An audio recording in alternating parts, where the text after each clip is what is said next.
ایک روایت میں آتا ہے کہ جو حج جس پر لازم ہوا وہ حج نہ کرے تو وہ یہودی ہو کے مرے، عیسائی ہو کے مرے، مجھے اس کی پرواہ نہیں۔ اور قرآن کے الفاظ دیکھو کہ وَلِلَّهِ عَلَى النَّاسِ حِجُّ الْبَيْتِ مَنِ اسْتَطَاعَ إِلَيْهِ سَبِيلًا، اللہ کے لیے لوگوں پر لازم ہے کہ جو بیت اللہ جانے کی استطاعت رکھتے ہیں وہ بیت اللہ کا حج کریں۔ آگے قرآن کے الفاظ دیکھو وَلِلَّهِ عَلَى النَّاسِ حِجُّ الْبَيْتِ مَنِ اسْتَطَاعَ إِلَيْهِ سَبِيلًا، آگے کیا الفاظ ہیں؟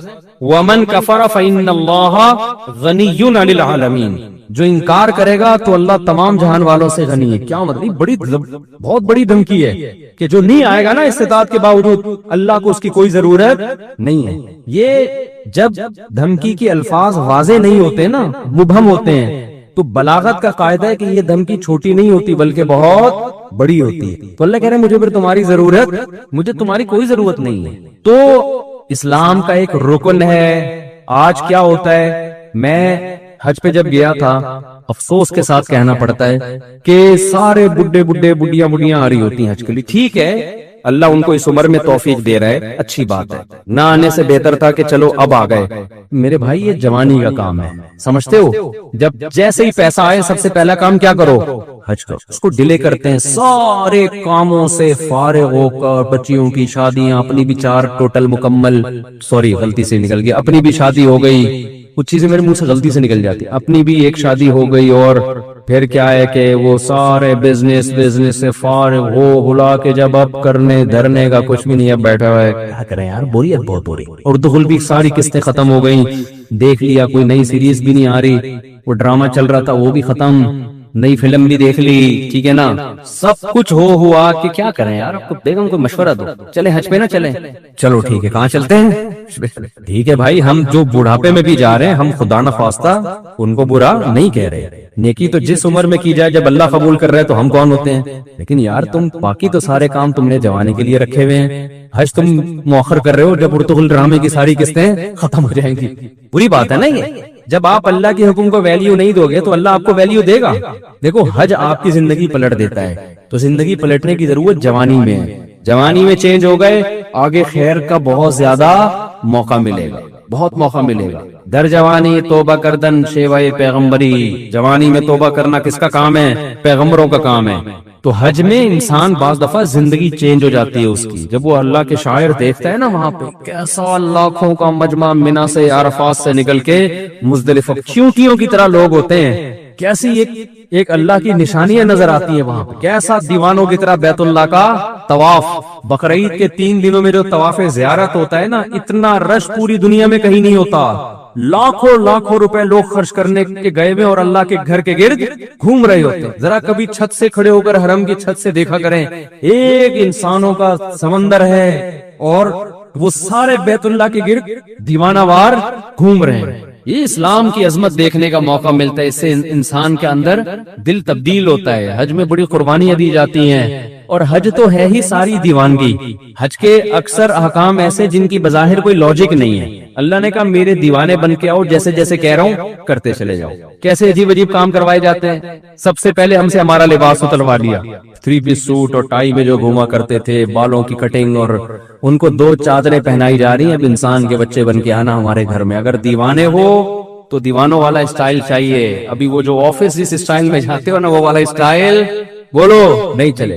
جو اللہ کے نیک بندے ہیں، جو اللہ کے حکم کے سامنے سر جھکانا جانتے ہیں، اللہ سے ان احکامات کی لاجک نہیں پوچھتے، جیسے شیطان نے پوچھا تھا نا کیوں سجدہ کروں میں آدم کو، وائے، تو یہ نہیں پوچھتے۔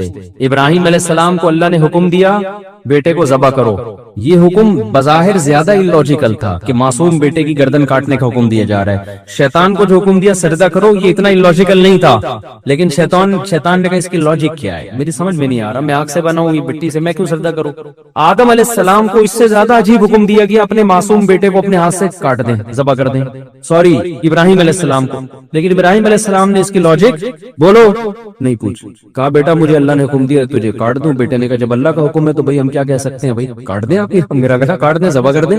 تو حج ان احکامات کی بھی یادگار ہے۔ تو آپ چاہتے ہیں حج پہ وہاں آپ جانور ذبح کرتے ہو، آپ رمی کرتے ہو، وہاں شیطان نہیں ہے، وہ تو ایک نشانی ہے 3، لیکن آپ پتھر مارتے ہو، رمی کرتے ہو، کیوں ابراہیم علیہ السلام نے یہاں شیطان کو کنکریاں ماری تھی، جو آپ کو بہکا رہا تھا کہ اپنے بیٹے کو کیوں ذبح کر رہے ہو، کیا بگاڑا اس نے؟ ابراہیم علیہ السلام نے شیطان کو دلائل سے جواب نہیں دیا، پتھر اٹھا کے مارے۔ اللہ نے کہا تم جاؤ وہاں کنکریاں پھینکو۔ اب اے اللہ، وہ تو ابراہیم علیہ السلام تھے، وہاں تو سچی مچی کا شیطان تھا، میں کیوں کنکریاں پھینکوں؟ تو اس کا مطلب جب آپ نے کیوں کر لیا تو آپ کس کی لسٹ میں آ گئے؟ شیطان کی۔ کیسا عجیب حکم ہے، جا کے 7 کنکریاں مارنی بھی ایسے ہیں۔ یا تو ہوتا نا اٹھا کے مارو تو سمجھ میں آتا ہے، ایسے ایسے پھینکنی ہے جا کے۔ حاجی 10-15 لاکھ روپے یہ کرنے کے لیے جا رہا ہو، خرچ کرتا ہے یہ کام کرنے، ایک طوفان لوگوں کا کنکریاں مارنے کے لیے۔ کیوں؟ کس کا حکم ہے بھائی؟ اللہ کا حکم ہے، اللہ کا آرڈر ہے۔ لباس اتار لیا اپنا، کتنا مشکل کام ہے انسلا لباس پہننا، 3-4 دنوں میں دماغ ٹھکانے آ جاتا ہے۔ پھر جب ہم پہنتے ہیں نا اپنی شلوار قمیض، ایسا سکون ملتا ہے یار۔ میں جب حج کرنے گیا تو مینا میں تو 3 دن سویا نہیں احرام کی حالت میں نا، کیونکہ رش اتنا، بہت جتنا بھی وی آئی پی ہے جو ٹینشن ہوتی ہے۔ پھر مینا میں میرا بستر لگ گیا ایک صاحب کے ساتھ، وہ بغل مجھے دکھا رہے ہیں اپنی، کہ دیکھ لے بھائی یوں کر کے سو رہے ہیں، ان کی بغلیں ماشاءاللہ۔ میں نے کہا یار اس کو اب کیا کرے آدمی، ان کو کیا کرے یار، یہ مجھے کیوں دکھا رہے ہو بھائی؟ نیند ہی نہیں آ رہی ہمیں اس ٹینشن سے کہ کسی کے پسینے کی اسمیل آ رہی ہے، کسی کی بغلیں کا مطالعہ کرنے کا موقع مل رہا ہے، اس کا کیا ہے؟ انسان کو گھن آتی ہے نا ان چیزوں سے۔ لیکن لا رفث ولا فسوق ولا جدال فی الحج، آپ کو چیخنے چلانے کی اجازت نہیں ہے کہ کیا کر رہا ہے، تجھے تمیز نہیں ہے حج کرنے کی۔ میں یہ بھی کہہ سکتا تھا نا ٹھڈا اڑ، یہ کیا مجھے بغل دکھا رہا ہے، بازو نیچے کر۔ نہ اللہ کہتے ہیں یہ نہیں چلے گا وہاں پہ۔ اللہ کیوں نہیں چلے گا؟ اللہ کہیں گے کیوں کیا تو کس کی فہرست میں؟ شیطان نے کیوں کیا تھا؟ نہیں، جھگڑا وگڑا نہیں ہے، جو جیسا ہے برداشت۔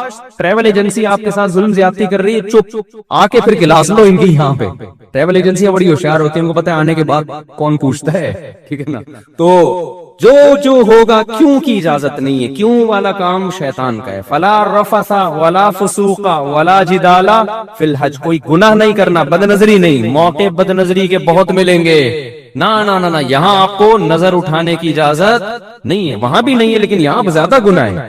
اپنی بیوی سے بھی آپ ریلیشن قائم نہیں کر سکتے وہاں پہ احرام کی حالت میں، تو نامحرم سے کیسے آپ لذت حاصل کر سکتے ہو؟ تو پھر احرام کی چادریں بنوائی جا رہی ہیں، خوشبو لگانے پر پابندی، بال توڑنے پر پابندی، جوئیں مارنے پر پابندی۔ اب تو بڑا وی آئی پی حج ہو گیا۔ صحابہ کرام کے تو 1-2 مہینے کے احرام ہوتے تھے، حدیث میں آتا ہے بعض صحابہ کے سروں میں جوئیں گر رہی ہوتی تھی نیچے، ٹھیک ہے نا؟ قربانی کرو، حلق کراؤ۔ اب کیا کرنا ہے؟ اب طواف زیارت کرنی ہے۔ بقرعید کے 3 دنوں میں اللہ اتنا رش ہوتا ہے، ان 3 دنوں میں کیوں کا بول دیا تو کس کی لسٹ میں آ جاؤ گے؟ کیوں نہیں؟ جاؤ طواف زیارت کرو۔ اتنی پبلک، 3 عظمت والے دن ہے نا یہ یام نہر، عظمت والے دن ہے۔ پھر کیا کریں؟ طواف زیارت کر کے واپس آ جاؤ مینا۔ ابھی تو آئے تھے، اللہ نے کہا اب واپس جاؤ، جو میرا بندہ ہوگا وہ یہ کام کرے گا۔ آخر میں اینڈ کیا نکلتا ہے؟ پروٹوکول کیا ملتا ہے آپ کو؟ جب آپ نے اتنی قربانیاں دی، عرفات کا وقوف کیا آپ نے، عرفات میں لمبی دعائیں مانگنا سنت ہے، عرفات کا وقوف بھی کر لیا، قربانی بھی ہو گئی، اس کے صلے میں اب ہو سکتا تھا اللہ تعالیٰ حکم دیتا کہ اب میرے بندوں کو مفت کھجوریں بانٹی جائیں، میری طرف سے آرڈر ہے۔ نہ اللہ کہتے ہیں اب کیا ہوگا تمہارا؟ ٹینٹ جو تھوڑی بہت پرسنالٹی دی بالوں کی وجہ سے، وہ بھی بولو جب وہاں سے آؤ گے سر چمک رہا ہوگا، لوگ کہیں گے یہ کیا ہو گیا، آپ جاتے ہوئے تو آپ ایسے اتنے حسین نہیں تھے۔ کچھ لوگ یہ شعر صحیح، لیکن یہ بات خوب سمجھ لیں، حج یا عمرے میں حلق کرانا، ٹینٹ کرانا ضروری نہیں ہے، قصر بھی کرا سکتے ہیں۔ ثواب 3 گنا زیادہ ہے حلق کرانے میں، سمجھتے ہو؟ لیکن قصر کرانا بھی کیا ہے، بال ایک پورے کے برابر چھوٹے کرنا بھی کیا ہے، جائز ہے۔ تو جو کام جائز ہوتا ہے اس پہ کسی کو ملامت نہیں کی جاتی۔ میں نے جب پہلی بار حج کیا، میرے اتنے بڑے بڑے بال تھے، میں نے ان بالوں کی قربانی دے کے ٹینٹ کرا لی۔ آپ کو پتہ ہے اتنے بڑے بال ہونے میں بڑا ٹائم لگتا ہے۔ ہم نے ٹینٹ کرائی، ہم نے کہا یار یہ سنت ایک دفعہ ہم زندہ کریں گے، حلق کی سنت، ٹینٹ کرا لی ہم نے۔ عمرے میں بھی ٹینٹ کرائی، حج میں بھی ٹینٹ کرائی۔ دوبارہ میں عمرے پر گیا، میں نے ٹینٹ نہیں کرائی، میں نے قصر کرا لیا۔ میں نے کہا چلو حلق کی سنت زندہ کر دی ایک دفعہ، اب ہم قصر کرا لیتے ہیں تاکہ گھر میں تھوڑی سی عزت ہو ہماری۔ اسی کی وجہ سے تھوڑی سی عزت گھر میں شادی شدہ آدمی کی ہے، کہاں کیا عزت ہوتی ہے آپ کو پتا؟ تھوڑی سی بالوں کی وجہ سے عزت رہ گئی ہے، وہ بھی ٹینٹ کرا لی تو ختم ہو جائے گی، دہشت گردی کا جڑ سے خاتمہ ہو جائے گا۔ تو تھوڑی سی تو دہشت رہے نا، جڑ سے تھوڑی خاتمہ کرنا ہے دہشت گردی۔ خیر بہرحال ثواب حلق میں ہی زیادہ ہے، ٹنڈ کرانے میں ہی زیادہ ہے. لیکن میں نے کہا اب میں عمرہ کرتا ہوں تو حلق کراؤں گا, تو حلق وہ سوری قصر کراؤں گا. قصر کرا لیا. جہاز میں لوگ تانے دے رہے تھے مجھے, یار آپ مولانا ہو, آپ نے عمرہ کیا, ٹنڈ یہ کیسا عمرہ ہے, یہ کیسا عمرہ ہے. تو یہ پھر شرعی حدود سے کیا ہے, زیادتی. جب اللہ نے اجازت دی ہے تو آپ کو ملامت کرنے کا حق, میں نے کہا اب تو میں قصر ہی کراؤں گا, کیونکہ آپ کو اعتراض کیوں ہو رہا ہے اس پہ, میری مرضی. تو اللہ سے آگے نکلنے کی کوشش نہ کریں. بعض دفعہ بعض لوگ, میں جب جدہ میں تھا تو وہاں میں نے دیکھا بہت سے لوگ یہاں 5-5-6 سال سے جاب کر رہے ہیں, عمرہ نہیں کر رہے. وہ میں نے کہا کیوں نہیں کرتے عمرہ یار, تمہارے تو حرم اتنا قریب ہے. کہہ رہے یار ٹینٹ کرانی پڑے گی, ہم نہیں کرا سکتے. میں نے کہا قصر کرا لو یار. بعض لوگ ٹینٹ نہیں کرا سکتے, ان کو کہہ رہے یار نہیں ہم نہیں, وہ کہہ رہے ہم ٹینٹ میں بہت عجیب سے لگ رہے ہوتے ہیں. تو جب اللہ نے آپشن دیا ہے تو چلو, میں نے کہا یار بالوں کی قربانی نہ دو, یہ تو اللہ نے اجازت دی ہے نا, تو قصر کرا لو. تو ان کو پتہ ہی نہیں تھا کہ قصر بھی ہو سکتا ہے. تو اس لیے آپ حج عمرے سے اس وجہ سے رک جائیں کہ ٹینٹ کرانی پڑے گی, یہ غلط ہے. عمرہ کریں ٹینٹ سے. اگر آپ کو بہت زیادہ نفرت ہے تو بہتر تو یہی ہے کہ کرا لے, قربانی دے دے اللہ کی خاطر. لیکن اللہ نے آپشن دیا ہے کس کا, قصر کا بھی آپشن دیا. ایک پورے کے برابر بال چاروں طرف سے کاٹ لیں تو بھی ٹھیک ہے. سمجھتے ہو؟ تو آئندہ اگر میں گیا تو میرا ارادہ ہے قصر کرانے کا, کہ قصر کرا لوں گا. تو ایسا نہ ہو میں عمرے سے یا حج سے آؤں, آپ بولیں یار یہ تو ویسے جیسے گئے تھے ویسے. آپ کو اعتراض کا حق نہیں ہے. میرے بال, میری ٹنڈ, میری مرضی, میری جیب کے ریال پیسے, میں ٹنڈ کراؤں یا میں قصر کراؤں. ہو سکتا ہے ٹنڈ کرا لوں میں کہ یار قربانی دے دو, دہشت گردی کا جڑ سے خاتمہ ایسی کی تیسی, بعد میں دیکھیں گے ہوتا کیا ہے. ہو سکتا ہے یہ بھی ہو جائے, ہو سکتا ہے قصر کر لیں. تو اپنے کسی کے ذاتی معاملات میں دخل انداز, کیونکہ میں پہلے جب عمرہ کیا نا, لوگ مجھے ہر آدمی یہ کیسا عمرہ ہے یار, آپ کے تو سر پہ اسی طرح بال لٹک رہے ہیں, یہ کیسا عمرہ ہے یار, یہ کیسا عمرہ ہے یار. تو اعتراض کرنے کی میرے بھائی اجازت نہیں ہے, یہ پھر بدعت ہو جائے گا. سمجھتے ہو؟ جس چیز کی اللہ نے اجازت دی ہے تو اس کو دیکھو. پیر جمعرات کا روزہ رکھنا سنت ہے نا, نہ رکھے تو آپ کیسے, کیوں نہیں رکھا بھائی سنت ہے ہی اس لیے کہ کوئی دوسرا طنز نہ کر سکے. یار رمضان کا چھوڑ دے تو آپ پوچھیں یار فرض ہے, یہ کیسے چھوڑ دیں, مسلمان ہو کے روزہ چھوڑ رہے ہو. سمجھتے ہو کہ نہیں سمجھتے؟ تو اس لیے میرے بھائی حج کے لیے پیسے جمع کیا کرو, حج پہ جایا کرو. یہ تو بڑی پیاری عبادت ہے, ایسی یونیک عبادت ہے. یہ دیوانوں کے لیے, اللہ سے محبت کرنے والوں کے لیے اس سے زیادہ ذائقے والی, لطف والی عبادت کوئی ہے نہیں. جب بھی کوئی غیر مسلم مسلمان ہوتا ہے, میرا تجربہ ہے, مشاہدہ ہے, اس کی سب سے پہلی خواہش ہوتی ہے کہ مجھے بیت اللہ کا حج مل جائے, کیونکہ اس کے دل میں اللہ کی خالص محبت ہے نا, تو اس کی خواہش ہوتی ہے کسی طرح بیت اللہ چلا جاؤں. لیکن اگر کوئی مالدار ہے, پورے سال صدقہ خیرات کرتا رہتا ہے, تو اس کو یہی مشورہ دیا جائے گا کہ بھائی صدقات و خیرات کے لیے تو پورا سال پڑا ہوا ہے, یہ قربانی اور حج کی فضیلت تمہیں پورے سال میں دوبارہ حاصل نہیں ہو سکتی, اور ایک الگ نوعیت کی فضیلت ہے, اس کے الگ ثواب ہے, اس کے الگ برکات ہیں. تو اس کو, مالدار کو یہ کہا جائے گا کہ پورا سال پڑا ہے, صدقہ خیرات کرتے رہنا. تم بہتر یہی ہے کہ ایام حج میں ایک اور نفلی حج کر لو, اس کا بڑا ثواب ہے. عرفہ کا وقوف اور اس میں دعائیں مانگنا, حدیث میں آتا ہے شیطان, روایت ہے کہ شیطان جو ہے نا سر پہ خاک ڈال رہا ہوتا ہے عرفہ کے دن, کہ آج کتنے لوگ اللہ کے سامنے گڑ گڑانے کی وجہ سے اللہ نے ان کو جہنم سے بری کر دیا ہے. شیطان کی پوری محنت کی ایسی کی تیسی ہو جاتی ہے عرفہ کے دن. تو اتنی بڑی فضیلت ہے طواف زیارت اور عرفہ کا وقوف احرام کی حالت میں. کیا اللہ کے عاشقان کا ایک ہجوم ہوتا ہے, دیوانوں کا ایک ہجوم ہوتا ہے. تو اس لیے اگر کسی کو اللہ نے بہت زیادہ مالی وسعت دی ہے, وہ حج بھی کر سکتا ہے, صدقات و خیرات بھی کر سکتا ہے, تو ایام حج میں بہتر ہے ایک اور حج کر لے. اس کی زندگی پہ بڑے اچھے اثرات پڑتے ہیں. اور نبی صلی اللہ علیہ وسلم نے فرمایا حج مبرور جو ہے, اس حج کرنے کے بعد انسان ایسے ہو جاتا ہے, ایسے گناہوں سے پاک صاف جیسے آج اس کی ماں نے اس کو جنا ہو. اب حج کے مسائل زیادہ شروع ہو رہے ہیں جی. حج اور قربانی کے, گھر سے احرام باندھنے کا حکم, کیا عمرہ یا حج کے لیے گھر سے احرام باندھ کر جانا چاہیے؟ مسز آصف بحرین سے, بالکل زیادہ فضیلت اسی میں ہے. دیکھیں احرام باندھنے کا مطلب ایک تو وہ چادریں پہننا ہوتا ہے, وہ تو آپ کہیں بھی پہن لیں, اس کو احرام نہیں کہتے. احرام کا مطلب ہوتا ہے یہ نیت کر لینا کہ اللہ میں حج کا ارادہ کر رہا ہوں, یا میں عمرے کا ارادہ کر رہا ہوں یا کر رہی ہوں. تو جس وقت یہ نیت ہوگی اس وقت آپ احرام میں خود بخود داخل ہو جائیں گے, چاہے آپ نے وہ چادریں پہنی ہو یا نہیں ہو, آپ پر احرام کی پابندیاں لاگو ہو جائیں گی. تو چونکہ ان پابندیوں میں مرد کے لیے ایک پابندی ہے کہ بغیر سلا لباس وہ پہنے, سلاوا نہیں پہن سکتا, تو اس لیے پہلے ہی احرام میں آنے سے پہلے وہ چادریں پہننی پڑتی ہیں, تاکہ ایسا نہ ہو کہ آپ حج کی نیت کر لیں اور پھر آپ سلے ہوئے کپڑے پہنے ہوئے ہوں, تو یہ جرم ہو جائے گا. تو بہتر یہی ہے کہ جب آپ گھر سے نکلیں تو تلبیہ 2 رکعت پڑھ کے احرام کی نیت کر لیں.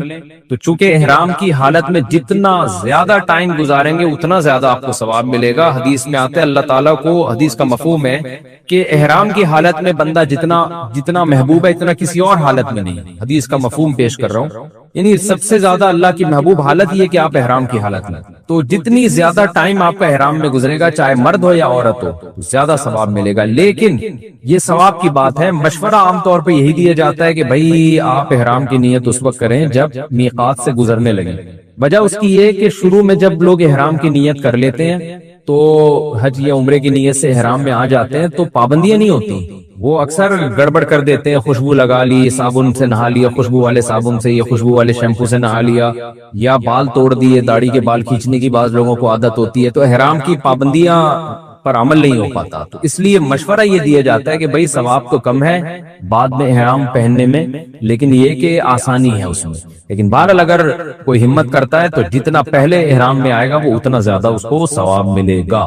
اور ویسے بھی شان ہے نا حج یا عمرے کی کہ آپ گھر سے ہی احرام باندھ کے چلیں، اس میں ایک شاعر اسلام کا اظہار بھی زیادہ ہے، عزت بھی اس میں زیادہ ہے، اور عزت سے مراد یہ کہ ایک اسلام کی فضیلت کا اظہار ہو رہا ہے اس میں، تو یہ زیادہ بہتر ہے. میقات سے گزرتے وقت لبیک نہ کہا تو کیا حکم ہے، عمرے پر جاتے ہوئے میقات سے گزرتے وقت میں نے لبیک نہیں پڑھی کیونکہ مجھے پتہ ہی نہیں چلا کہ میقات سے کب گزرے، تو اب میرے لیے کیا حکم ہے، کیا دم واجب ہے. نیز میں چہرے سے نقاب بھی کچھ دیر بعد ہٹا کر کیپ والا نقاب لگایا، تو کیا اس سے بھی دم دینا واجب ہوگا. ام عمر کراچی سے. دیکھیں میقات سے گزرتے ہوئے لبیک کہنا تو واجب نہیں ہے، البتہ حج کی نیت کر کے احرام میں داخل ہو جانا واجب ہے. تو وہ لبیک ہی کے ذریعے عام طور پہ لوگ کر رہے ہوتے ہیں کیونکہ اس موقع پر تلبیہ پڑھنا سنت ہے. تو آپ نے اگر واقعی احرام میں داخل نہیں ہوئی اور میقات سے گزر گئی پتہ ہی نہیں چلا تو آپ پہ دم بھی واجب ہے. اور یہ جو آپ نے چہرے پہ نقاب کیا ہوا تھا، کپڑا چہرے پہ لگا ہوا تھا، تو اس میں بھی یہ ہے کہ اگر احرام میں آنے کے بعد یہ کام ہوا ہے، یعنی جب آپ نے لبیک پڑھ لیا، تلبیہ پڑھ لی اور احرام کی نیت کر لی، حج کی عمرے یا حج کی نیت کر لی، تو اس کے بعد اگر یہ کپڑا آپ کے چہرے پہ لگا ہے تو تھوڑی دیر کے لیے لگا ہے تو کچھ صدقہ خیرات کر لیں. اور اگر 12 گھنٹے تک لگا رہا ہے متفرق اوقات میں یا ایک ہی ٹائم پہ، تو پھر آپ پہ دم اس کا الگ سے واجب ہوگا. لیکن اگر یہ احرام سے پہلے ہی ہوا ہے تو پھر آپ پہ واجب نہیں ہے. احرام میں صابن اور شیمپو کا استعمال. عمرہ یا حج کے لیے جو غسل کرتے ہیں اس میں جسم پر صابن یا شیمپو وغیرہ لگا سکتے ہیں یا نہیں. عامر صاحب سعودی عرب سے. دیکھیں جب تک احرام میں آپ داخل نہیں ہوئے، داخل ہونے سے پہلے جو غسل کیے جاتا ہے تو اس میں خوشبو بھی لگا سکتے ہیں، شیمپو سے بھی نہا سکتے ہیں، اور سروس بھی کروا سکتے ہیں اپنی، اگر آپ زیادہ بہت دن ہو گئے آپ کو غسل کیے ہوئے، تو ہر طرح سے جائز ہے. لیکن جب آپ نے غسل کے بعد احرام کے لیے تلبیہ پڑھ لیا، نیت کر